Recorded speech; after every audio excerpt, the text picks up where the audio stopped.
இந்தியாவுக்கும் சவுத் ஆஃப்ரிக்காவும் நடந்த முதல் டெஸ்ட் மேட்ச். ஸோ யாரும் எதிர்பார்க்கவே இல்லை இந்தியா இப்படி ஒரு படுதோல்வி தழுவுன்னு சொல்லிட்டு. அந்தளவுக்கு இந்தியா மேலே எதிர்பார்ப்பு காத்திருந்த ரசிகர்கள் எல்லாருக்குமே ஒரு லாரி மண்ணை கொண்டு வந்து அவங்க மூஞ்சி வெளியே கூட்டிகிட்டு போயிட்டாங்க இந்திய அணி. ஸோ அந்தளவுக்கு இந்திய அணி தென்னாப்பிரிக்கிட்ட கதறி தோற்று போயிருக்காங்க. ஓரளவுக்கு ஒரு டீசெண்டான தோல்வி இருந்தாலும் கூட ஏற்றுக்கலாம். ஆனால் இந்த தோல்வி ஏற்றுக்கவே முடியாது. ரெண்டாவது இன்னிங்ஸ் விளையாடாமலே தென்னாப்பிரிக்கா ஜெயிச்சுட்டு போயிட்டாங்க. அந்தளவுக்கு இந்தியா ஒரு மோசமான வெளிப்பாட்டை வெளிப்படுத்திருக்காங்க. இது யாருமே எதிர்பார்க்காத ஒரு விஷயம் தான். ஏன்னா தென்னாப்பிரிக்கா அணி கண்டிப்பாக ஜெயிப்பாங்க எல்லாருக்கும் தெரியும். கடந்த 10-15 வருஷங்களாக தென்னாப்பிரிக்கா ஜெயிச்சு தான் இருக்காங்க. ஆனால் அதில் என்ன ஒரு மிகப்பெரிய விஷயம் அப்படின்னா, முதல்ல எல்லா தொடரிலுமே 3 டெஸ்ட் மேட்ச் வைப்பாங்களாம். அந்த 3 டெஸ்ட் மேட்ச்சில் இந்தியா கண்டிப்பாக ஒரு மேட்ச்சை ஜெயிச்சிருவாங்க. ஸோ இந்தியாவில் ஒரு மேட்ச் ஜெயிக்கக்கூடிய அந்த கான்ஃபிடென்ட் இருக்குது. அதனால் ஜெய்ஷா என்ன பண்ணார் அப்படின்னா, தென்னாப்பிரிக்காட்ட ஒரு சில விஷயங்களை பேசி ஒரு சில விஷயங்களை கரெக்ட் பண்ணி அதுக்கு பதிலாக 2 டெஸ்ட் மேட்ச் வச்சுக்கலாம்ப்பா அப்படிங்கிற மாதிரி முடிவு பண்ணாங்க. முதல்ல அதை மறுத்த தென்னாப்பிரிக்கா அணியை எவ்வளவோ பேசி எவ்வளவோ விஷயங்களை ஒத்துக்க வைத்து தான் ஸோ கண்டிப்பாக 2 டெஸ்ட் மேட்ச்சுக்கு ஒத்துக்க வைத்தார். 2 மேட்ச்சில் ஒரு மேட்ச் இந்தியா ஜெயித்தாலும் கண்டிப்பாக இந்த தொடரை சமம் பண்ணிடலாம். அதனால் இந்தியாவுக்கு இந்த தோல்வி அப்படிங்கிற பேர் இருக்காது. 15-20 வருடங்களாகவே இந்தியா ஜெயிக்கவே இல்லைப்பா அப்படிங்கிற பேரை உடனே தகுத்தாகணும். நம்ம வீரர்களால் ஜெயிக்க முடியாது, நம்மளாவது இப்படி ஒரு குறுக்கோளியை கொண்டு போகலாம்னு சொல்லி ஜெயிச்சா முடிவு பண்ணார். ஆனால் அதற்கும் கூட இந்தியாவால் முடியல. ஏன்னா முதல் மேட்ச்லேயே இந்தியா படுதோல்வி. ஸோ முதல் மேட்ச் தோல்வி அடிச்சுட்டு 2ஆம் மேட்ச் ஜெயிக்கணும் அப்படிங்கிறது அவ்வளோ எளிது கிடையாது. முதல் மேட்ச்சில் இருக்கிற ப்ரெஷரை விட இன்னும் 200% ப்ரெஷர் அதிகமாக இருக்கும். இந்த நிலைமையில் எப்படி ஜெயிக்க போகிறாங்க அப்படிங்கிறது தான் எல்லாருக்குமே மிகப்பெரிய ஒரு கேள்விக்குறி அமைஞ்சிருக்கு. இந்த நிலைமையில் நம்மளுடைய கிரிக்கெட் ஜாம்பவான்கள் குறிப்பாக நம்மளுடைய டிராவிட் அவர்கள் என்ன சொல்கிறார் அப்படின்னா, இந்தியாவில் பவுலிங் ஓரளவுக்கு ஓகே தான், பேட்டிங் தாங்க சரியில்லை. ஒரு பயிற்சியாளராக நான் முடிந்த வரைக்கும் எல்லாருக்கும் நல்ல பயிற்சி அளித்துட்டேன். ஸோ பவுலிங்கில் எல்லாருமே ஓரளவுக்கு பவுலிங் போகிறாங்க. இன்னும் கூட அவங்க திறமை மேம்படுத்திட்டாங்க அப்படின்னா 405 ரன் கொடுக்காம ஒரு 200 சுட்ட முடியும். எப்படி தென்னாப்பிரிக்காவுடைய பவுலர்கள் ரொம்பவுமே கான்ஃபிடண்டாக பால் வீசுகிறாங்க. அவங்களால 150 ரன் 200 இந்தியாவை சுட்ட முடியுது. ஆனால் இந்தியாவால் சுட்டுறதுக்கு 400 ரன் ஆகுது. ஸோ அவங்களுக்கு இன்னும் லைட்டான பட்டிட்டிங் பார்த்தோம் அப்படின்னா கண்டிப்பாக அவங்க நல்ல ஒரு பவுலராக மாறிடுவாங்க. ஆனால் பேட்ஸ்மேன் இவங்க 7 பேருமே என்ன பண்ணுறாங்கன்னு எனக்கு ஒன்றும் புரியவே இல்லை.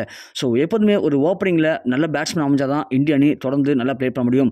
இந்தியாவில் முன்னாடி நீங்கள் பார்த்துருப்பீங்க, சச்சின் சேவாக்லாம் அந்த காலத்தில் சேவாக்லாம் அதிரடியான பேட்ஸ்மேனுங்க. 10 பால் பிடிச்சாலும் 60 ரன் அடிப்பார். அந்த அளவுக்கு நல்ல ஒரு திறமை உள்ள பேட்ஸ்மேன். அவரோட அடியை பார்த்தாலே ஆப்போசிட் அணி கலங்கி போயிடும்.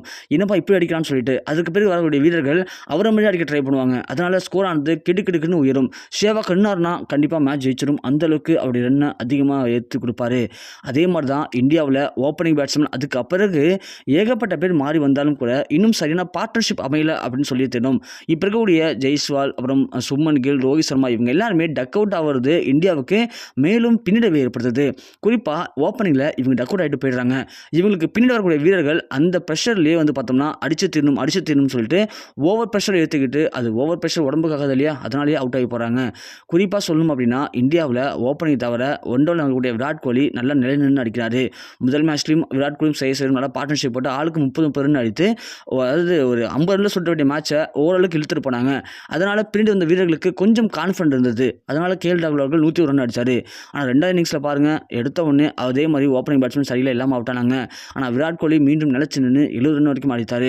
இப்படி நம்மளுடைய சென்டர் பாயிண்ட்டு, ஃபினிஷிங் பாயிண்ட்டில் எல்லாமே நல்லா ஓகே தான். ஆனால் பேஸ்மெண்ட் வீக்காக இருந்துச்சு அப்படின்னா என்ன பண்ண முடியும்? அதற்காக தான் இப்போ நம்மளுடைய டிராவிட் அவர் என்ன சொல்கிறார் அப்படின்னா, பேஸ்மெண்ட்டை தகர்த்து எரிஞ்சிடலாம். இப்போதைக்கு சுப்மன் கில் மற்றும் ஜெய்ஸ்வால் 2 பேருமே உட்கார வைத்து அவங்களுக்கு கடுமையான பயிற்சி அளிக்கலாம்.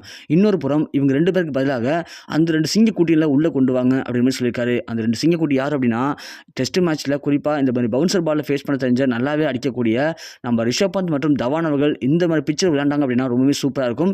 2 பேருமே நல்ல ஸ்கோரை பதிவு பண்ணுவாங்க. அதனால் இந்தியா 2வது டெஸ்ட் ஜெயிக்க வாய்ப்பு இருக்குது. அதன் காரணமாக இந்த தொடரில் இந்தியா படுதோல்வி அப்படிங்கிறது போக இந்தியா சமம் பண்ணியிருக்கு அப்படிங்கிற பெருமை இந்தியாவுக்கு கிடைக்கும் அப்படிங்கிற மாதிரி அவருடைய ஓன் கருத்தை பதிவு பண்ணியிருக்காரு. ஸோ இது உண்மையிலேயே நல்ல கருத்து தானா. 2 வீரர்கள் உள்ளே வந்தாங்க அப்படின்னா கண்டிப்பாக இந்த மேட்ச் ஆனது எப்படி திசை திரும்ப வாய்ப்பு இருக்குது, இதனால் இந்தியா ஜெயிக்க வாய்ப்பு இருக்குமா? உங்களுடைய கருத்து என்ன அப்படிங்கிறத கீழே மறக்காமல் கமெண்ட் செக்ஷனில் பதிவு பண்ணுங்கள்.